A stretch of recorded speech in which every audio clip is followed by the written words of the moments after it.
తర్వాత వచ్చిన అవకాశం ఇట్లా వచ్చి ఎట్లా వెళ్ళిపోతామన్నా ఉద్యోగం రాకుండా మళ్ళీ ఇట్లా వెళ్ళిపోతారా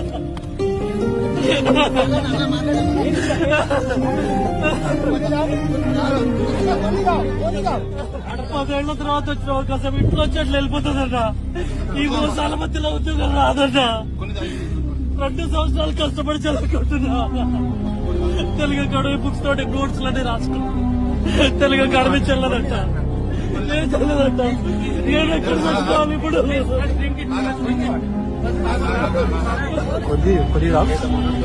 జీవితంలో ఆఖరి అవకాశం అన్నా ఇంకా రాదన్నా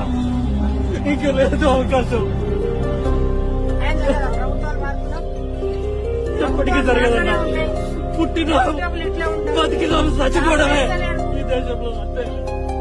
ఎవ్వరు మాట్లాడుతున్నారు ఏదైనా చేసి చెప్పడానికి చచ్చిపోవడం